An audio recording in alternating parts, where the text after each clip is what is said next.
Sometimes homeless animals can wait weeks, months, even years for a forever home. Over the weekend, one local shelter tried something new, hoping to see as many adoptions as possible. KWQC's Bailey Dees shows us how the community answered the call to clear the shelter. It was amazing. We had a line of people wanting to adopt, and that almost never happens. On a good day, the Quad City Animal Welfare Center sees 5 to 6 animal adoptions. Comparatively, Saturday was a big day. And we were so excited that 36 animals were able to go home. That's an amazing, amazing Saturday for us. Empty cage after empty cage. It's just what the shelter wants to see after being really full of animals lately and regular adoptions being a little slow. Then came the idea to try a Clear the Shelter Day, where adoption fees are waived. Shelter staff say the turnout of people looking to take in a new pet at no charge was something special. And one cat was waiting for 2 years for a home. 29 cats went to a new home and 7 dogs, leaving only a couple of canines and a few felines still waiting. And we consider our adopters to be some of our heroes. If it wasn't for them adopting the animals, we wouldn't be able to help more animals. Easing some of the strain by freeing up some space, at least for the time being. Now we're able to call shelters that we're having to euthanize and owners that are desperate because they can no longer have their animals. We're starting to be able to call them too. Minutes away, a big addition opened up over the summer.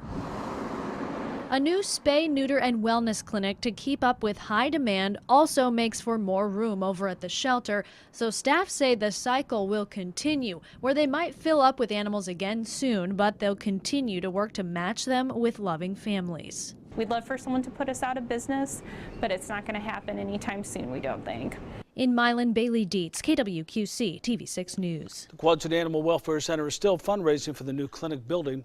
Next year, staff expect they'll double the amount of services to animals in need. Many small communities in our area rely on volunteers for emergency services. Right now, Medic EMS is in need of people to help out by helping to save lives. KWQC's Bailey Deetz joins us now. Bailey, officials say interest is not where they'd like it to be right now.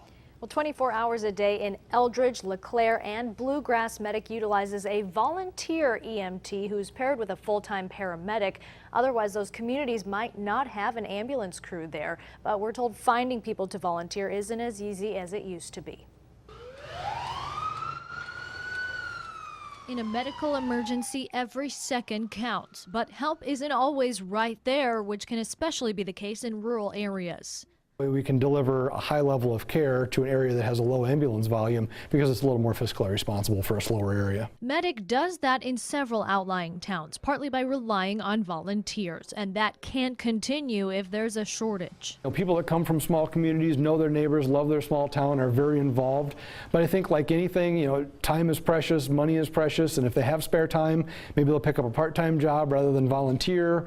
Or, so many people are looking for volunteers that people's lives get spread a little bit thin. In an effort to boost the volunteer roster at Medic posts in Eldridge, LeClaire, and Bluegrass, they're looking for people to apply for an EMT certification class. Slide this into place. We can have one person practicing their airway skills. Well, some people are practicing their compression skills. 18-year-old Kate Nason is one of several people showing interest. She likes the idea of offering her time in a small town. You get to know the people more on a personal level, I guess, and help them in whatever ways they need help. Hoping to be a pediatric nurse down the road, Nason sees this as a good way to get started on her life-saving skills. It's just intriguing and very interesting, and I would love to be able to get in on it. The class and EMT certifications that will come out of it are crucial to help staff their volunteer operations, to have quick response for whatever emergency might arise. Knowing that you've helped somebody and made somebody else's day a little bit better based on what we did, that's very fulfilling. Stand clear. Right now, there are about 40 volunteer EMTs for Medic in Scott County. Instructors are hoping to have 10 to 12 to take the class this fall. Gary. Bailey, thank you. The class starts on September 7th. Top of your first 6 minutes tonight, 2 Quad Cityans going homeless to raise money and awareness. Good evening, I'm Gary Mativier. And I'm Sharon DeRick. 2 friends are currently trying to get by with only the shirts on their backs and the phones in their pockets for 24 hours. KWQC's James Stratton is here with why they're doing it. James?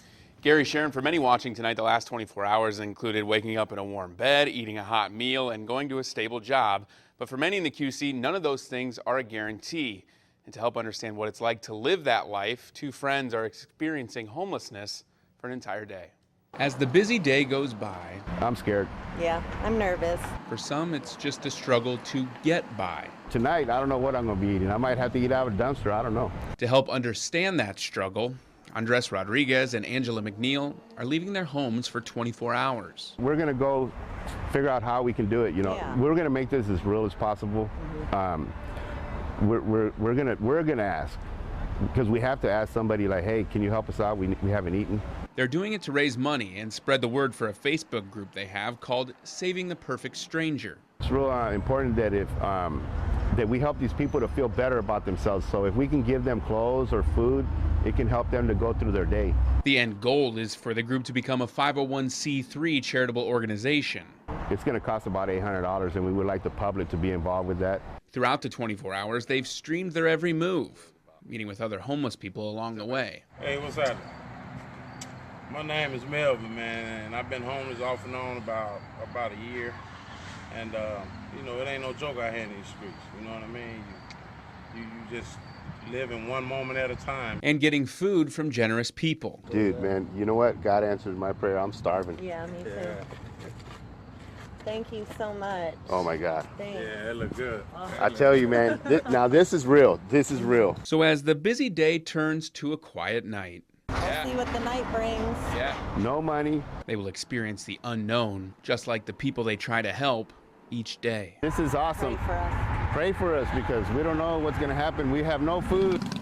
Reporting in Rock Island, I'm James Stratton, KWQC TV6 News. The two say they are currently collecting cold weather items to give to the homeless. If you'd like to donate to them, we have a link on our website now at kwqc.com. Night at the Mallards tops your news at 10. Good evening. I'm Gary Mativier. Sharon is off tonight. The Mallards celebrating, as you heard, 20 years in the QCA. The first game of the season just wrapping up. KWQC Shelby Shepard is live now at the Iowa Wireless Center. And Shelby, it's not just the fans that are excited this season. No, Gary, it's not just the fans, but all of those fans, if you take a look behind me, you can see are heading out right now, and some will be going home, but others are just getting their night started, and they'll be heading to bars and restaurants right here in downtown Moline. Home opener, 20th season in the Quad Cities. First game excitement is in the air in downtown Moline. As the Mallards celebrate 2 decades here, bars and restaurants are celebrating flowing taps and busy kitchens. More people will be down here. You know, they have a lot of specials at the Mark, so people will come in here afterwards, maybe have some appetizers or just some drinks. Barrel House manager Ashley Ray says since opening 3 years ago, the restaurant and bar has enjoyed overflow from Mallards games. It's within walking distance, maybe a block and a half away.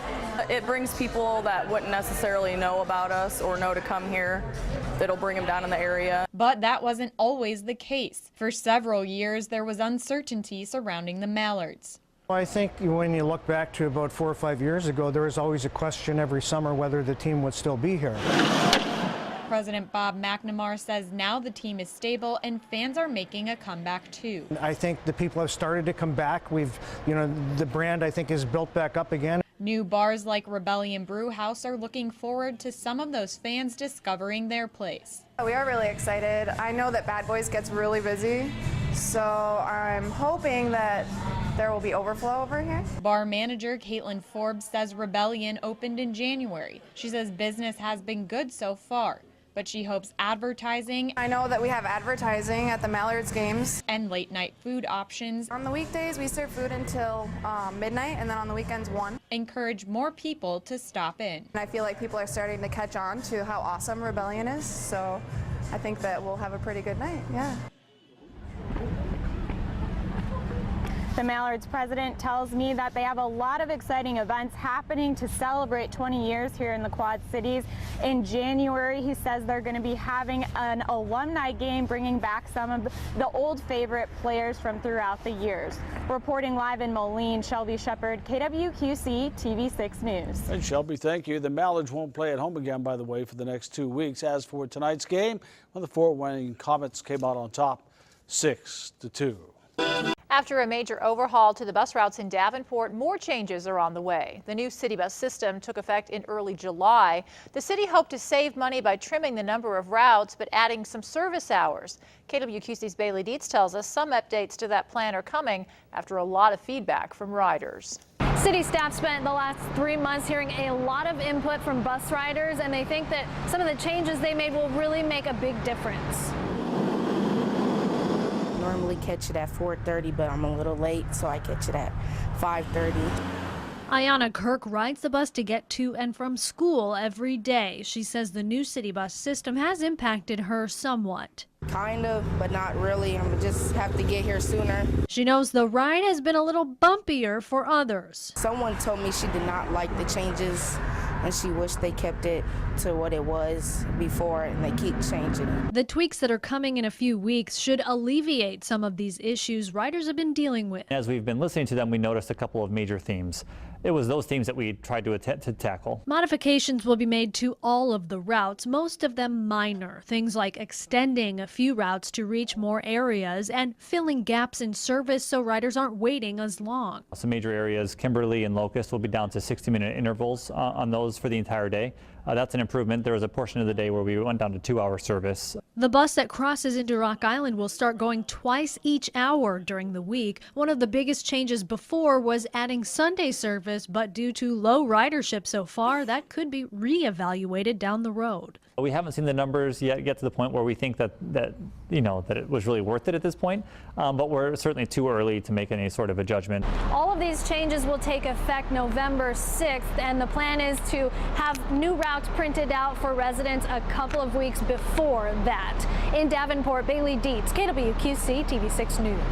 A terrifying diagnosis for a local family. Earlier this month, 22-year-old Parker Hopkins was diagnosed with leukemia. Parker and his family are spending a lot of time at University of Iowa hospitals these days and have seen lots of community support. Today, TV6 talked with Parker's aunt in Muscatine about a very special letter he received in the mail, a Chicago Cub showing his support and staying Parker strong. Parker has always been happy, and he was always a chunky little boy, very active, but he always had some sort of respiratory infection or ear infection that wouldn't go away. And after the doctors at the university did some blood work, my sister actually called me and she was crying, and she said, "We have Parker at the ER again at the university, and it's not confirmed yet, but the doctors think that he may have leukemia." I told my sister, "What do you want me to do? If he has leukemia, then we can't do anything." It's just, it's a waiting game because every day things can change. Comes off the bag. He's already saying, Rizzo! Well, they've always kind of been a house divided. Jordan's been a Cardinals fan, and Kiefer, her husband, has been a diehard Cubs fan, and he's bestowed that upon his children. So the boys have been Cubs fans. And Rizzo on the ledge, he's got it! I think they were just looking for some, words, some assurance, because any positive. High fly, deep center, crowd back. When the letter came, everybody was shocked. Whoa! Like, he wrote the heartfelt support that Anthony Rizzo gave to Parker and his family. $2,500 is a lot of money when every penny that you have is going to pay medical bills, pay gas to get to and from, and we just couldn't believe it. Like, nobody. Like, our reaction was, it's just so awesome. They couldn't fight that hard without everybody's support. Absolutely couldn't. Rizzo's letter to Parker details his own battle with leukemia. Rizzo says he was diagnosed with Hodgkin's lymphoma at age 18, his first year playing professional baseball. The letter goes on to encourage Parker to be brave and stay positive. And yes, the game is catching on here in the QC as well. Dustin's out tonight at Vanderveer Park on their own virtual searches. Yeah, KWQC photojournalist Zack Lawler takes us on the hunt with some local gamers. Team Valor! Right now, all the spots are glowing with rose petals, cherry blossoms floating around them, and that's what everybody's here for at this specific time. We'll keep going. So I have a friend that has one of these battery chargers that also jumps your vehicle, and he's letting me sit here and use it right in between two Pokestops. Yeah. Heck yeah. Friends at work downloaded it about Hy-Vee, and then I came up here at this park, and there's just so many people here just constantly on it and dropping these like little beacons that some more Pokemon there.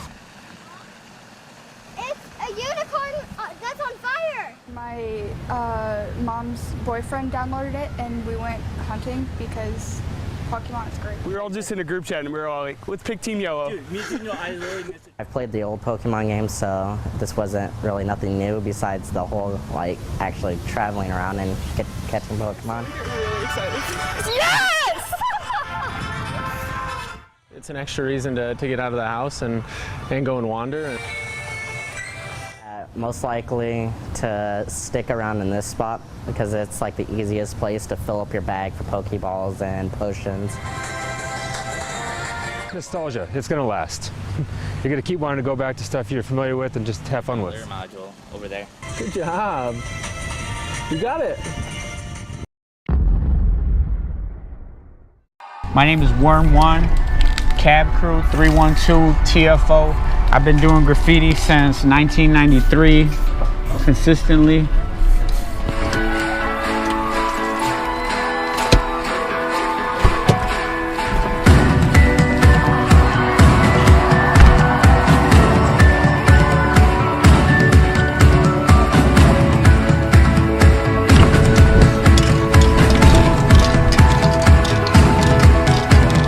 I got my name Worm because the thing is, we used to like try to shorten our names up, but I needed something new because I had got caught with the cops and they knew my name. Thought about it, I was like, what about Worm? I seen Sesame Street and I seen Oscar the Grouch, there was a worm in the shape of a W. And I was like, whoa, it's a letter, it's one letter. Started doing this logo where it's actually just a little W with eyes, and that became the brand.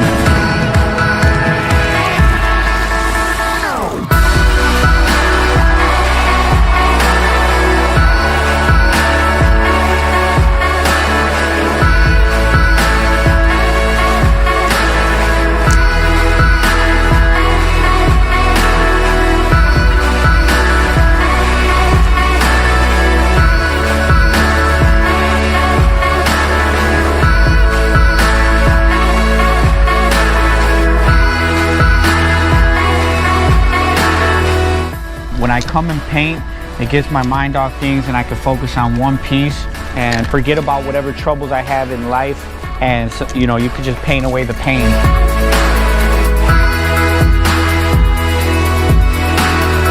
Since I started doing graffiti, it started off doing really simple letters, and over the years I've developed a different wild style.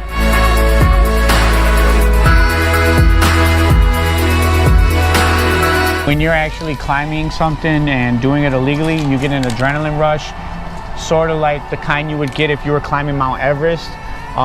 Sometimes I think that if I was raised in a rural area, I would have climbed mountains, but because I was raised in the city, I climbed fire escapes, billboards, water towers, rooftops, and things of that sort. The first person was Ages and Gigs, and that was in 93, they did the rooftop on the Damon side. In like 94, me and my friend Track, we came and did our names off the I-55 side. You have a sense of self-gratification when you're done, when you do a good piece. You feel proud of it, like you finished it, you accomplished something, and every piece you do, you try to strive to do better than the last one.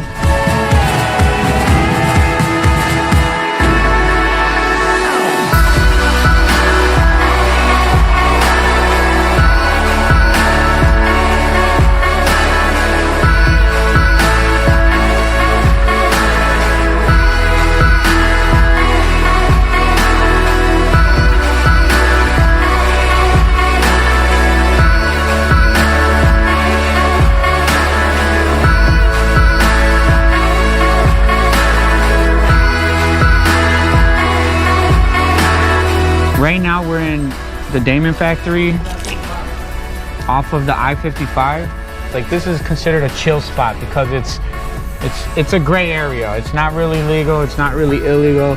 Nobody's gonna really care because this is an abandoned place anyway.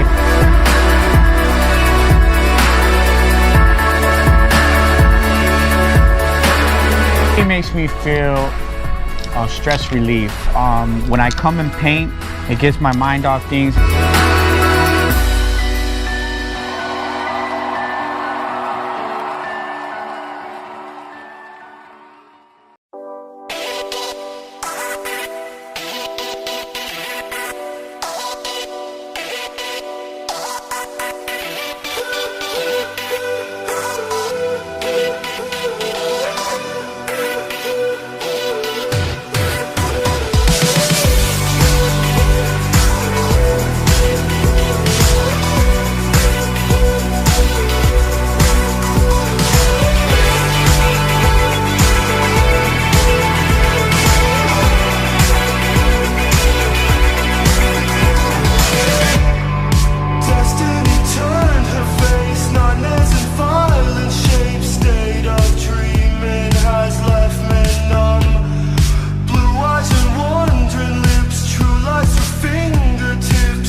Drops